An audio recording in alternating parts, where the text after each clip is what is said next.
Anyway, let's get into this week's heroes and villains profile. This is on a lady called Joyce Banda. She was the president of Malawi for about 2 years. And I'll just kind of give. Was she the first female president? She wasn't the first. Oh. I think the first female president was Sirleaf from Liberia. Oh yeah, no, I meant from Malawi. Oh From yeah, her yeah, country. yeah, yeah, yeah. She was. She was. She Okay, wasn't. nice. She wasn't supposed to be president. And I'll kind of give you the Okay, backstory okay. of Let that. me let you go in. All right. So she was born April 12, 1950. 68 years old. Born in Malemia, a village in the Zomba district of Malawi. Please, my Malawians, if I mess up this pronunciation, please don't be mad at me. But she was the first female president of Malawi. She was an educator and a women's rights activist. Nice. She wasn't voted in though. She started out as the VP, Okay. and the president died, Oh. and there was a lot of drama. I'll go over that in a bit, but let me just give a bit of a background. So she moved. Of course, she was born in Malawi. There was a point where she moved to Kenya. She got married. She had 3 kids. I think her husband was some kind of diplomat, Oh, okay. and he got posted to Kenya. So she moved to Kenya with him.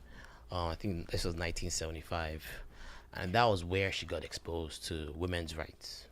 Nice. In Kenya. Yeah, That's great. but that was also when she realized that she was in an abusive relationship. Oh wow. Yeah. I mean, hey, it takes something to open your eyes. Yeah, as far as she was concerned, she just thought it was normal. She thought, I'm married till death was part. So it wasn't something that, and she saw other women go through it too. So, and this was about the 70s. So you can imagine how Right. bad it was back then. Anyway, she she realized she was in an abusive marriage and she didn't need to be in that abusive marriage. So when the husband got posted back to Malawi, she cut him off. She cut that nigga off. And she left with, I think, and she got married again. Oh, But that was when she got she started getting more aware of things. But one of the things that she did was she started Malawi's National Association of Businesswomen, NABW, and this was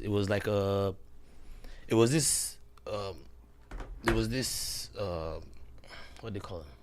So what can I call it? National Business? I guess it's a Right. committee. Right. So it's like an association, anyways, where she would provide financing for like Oh, market wow. women. Oh, nice. Yeah, So like she was just- funding them. Yes. Oh, good for Funding. her. Right? Like they would come for loans and Right, like right. very low interest rate loans. It was a really huge thing. Until right now, It's still. it's business? still yes, Okay, it's still for her. they have like over 20,000 people that Wow. have gotten capital from that association, NABW. So like I said, this was someone that she walked the walk. She empowered women. She understood the importance of and that's one of the things that I notice a lot of feminists that you see these days. They don't really. It seems like the feminism that I see these days tends to highlight more the plight of, like, I guess upper class women. Right. We'll talk about that. Yeah, and we'll get to that. But this was someone that really empowered the people. Right. They loved her. In fact, she even earned a nickname, Mandasi Seller, because of her quest to empower small scale business women, market sellers. And that's how it's supposed to be. That's how it's like, supposed to be. If the little people can't survive, who else? You know what I mean? So. She finally got into politics in 1999. She was in parliament. She started out in parliament, and eventually, within 10 years, Well, she got pegged as the VP candidate for one of, I guess, President Bingu wa Mutarika. But why are you laughing? I said it The way right. your face No, was- that's no, the no, real no, pronunciation. No, but the way your face. What about my Sorry. face? Go ahead. And she's a VP. They win the race. He uses her to like Right. and after they win, he's like, all right, so I'm ready to replace you with my brother now. Excuse me. She was like, what? What? She's like, nah. They tried to get rid of her. Oh wow. They did everything to get rid of her. So in fact, to the point that they kicked her out of the party. What? She refused. They stripped her off of like her portfolio. They stripped her portfolio away from her. So all the things that she had, she didn't have any function. She just pretty much just lived in the government building. Wow. And the only reason why they didn't get rid of her was because she went to the courts, and the courts upheld Right. that she's the VP. You can't Right. just You fire can't the do VP. that. Wow.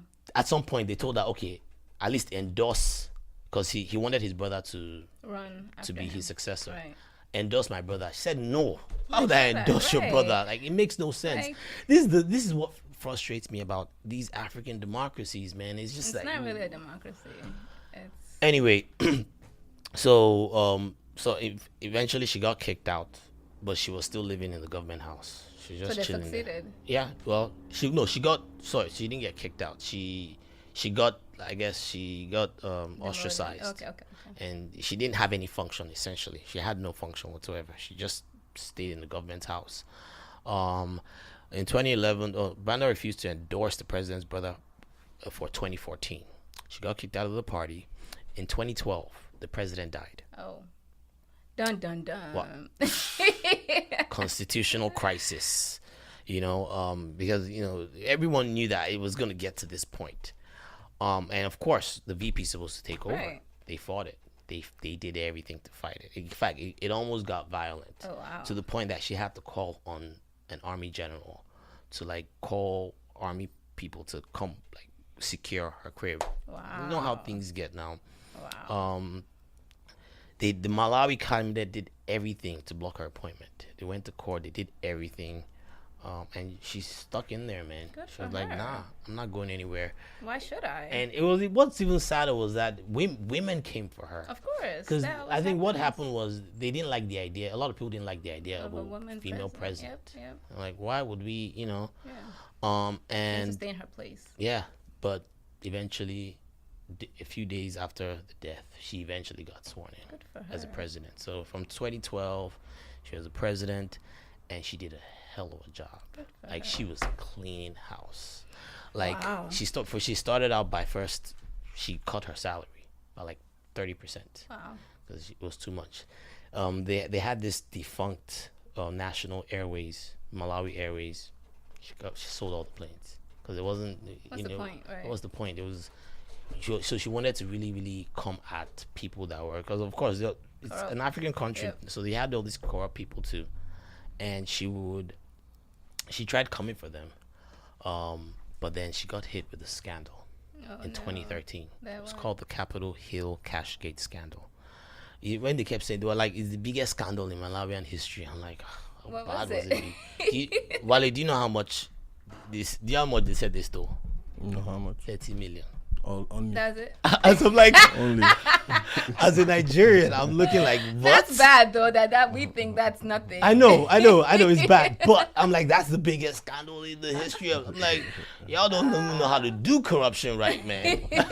Like, So they say. Did she really steal it? no, it was something that had been going on since Prior? before the president got there. It kind of blindsided her, but she even tried to address it, and she cut a good amount of people on the cabinet. So she was coming for people, and she did a lot to try to stop corruption. Again, what I've learned in African democracies is that when you fight corruption will fight back Oh, every definitely. time. And they are powerful, they are stronger, yeah. and every time they stay, they become stronger, they and can- they they fight entrench dirty. themselves. That's why. They entrench themselves even more. Yep. It's very, very, very, very unfortunate. 2014, she was even declared one of the most powerful women in Africa by Forbes. But eventually she ran for president. I think Second in 20. time. Yeah. The first time. Right. She ended up losing. Of course, there was some Of course. there was some fishy stuff going on, and she could have tried to fight it, but she was like, no. She can do better. Yeah. Probably elsewhere. But then after that, because I guess they probably saw that, because there was a time where public perception against her was pretty bad because of that Cash Gate scandal. But I think things started to turn at one point, and they saw the lady as a threat. So they even started trying to file charges against her for that wow. Cash Gate scandal. She went on self-exile to the United States. Because she didn't know what they were gonna do. She went on self-exile, and eventually the people doing the investigation, they found out, okay, she wasn't guilty of anything. At least that they know of. There was like a caveat. It was almost like they left a space open for to recharge her. But now she's back in the country, in Malawi. She's back, and it's looking like she's gonna run next year. I'm rooting for her hard. I love stories like this, and I like to share these stories. Again, a good reason why I try to share these stories is because I feel like Africans, we don't tell enough of our own stories. You know, we always hear it from the Western media, and that's not to say I'm always gonna get it right. That's not to say we're always gonna, you know, be accurate on every single thing, but at least it'll start a conversation. And if I'm wrong on anything, I want to get all the feedback. I want to learn more. I want my Malawians to correct me. I want to learn more about the history of our countries back home. So that's the story of Joyce Banda, man. Aww, happy to hear about hero her. or villain?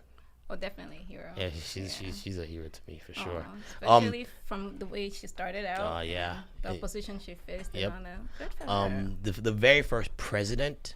Now we've had other prime ministers and heads of states, but the very first president was this lady called Sirleaf. Very first female African president was African female president. She was from Liberia.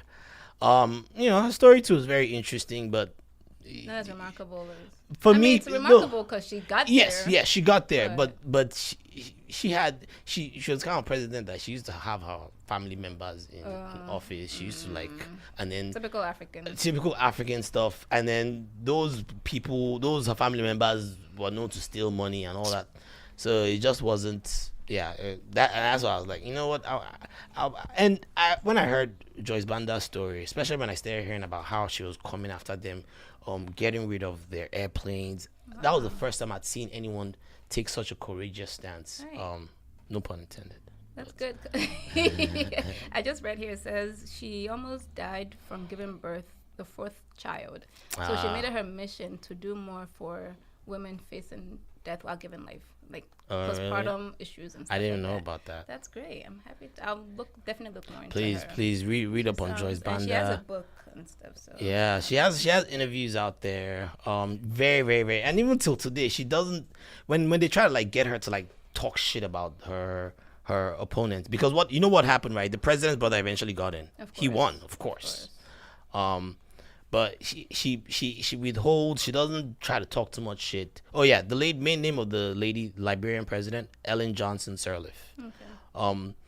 And she was one of those people that also grew up in the United States. So that's why people still see her as like quasi, you know, of the Western.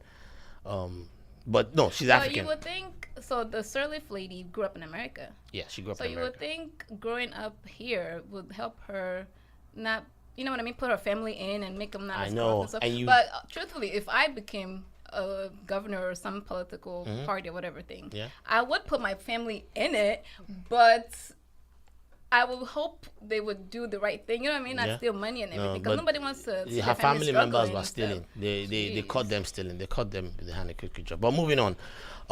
And I think that brings me to, again, I feel like she's for me, this is like an ideal example of like someone that I consider a feminist, and that's really advancing the feminist cause. Right. Now, I know when it comes to this feminism issue, it's very tricky because as a guy, I'm always going to have a blind spot, right? There's just some things, because I'm not a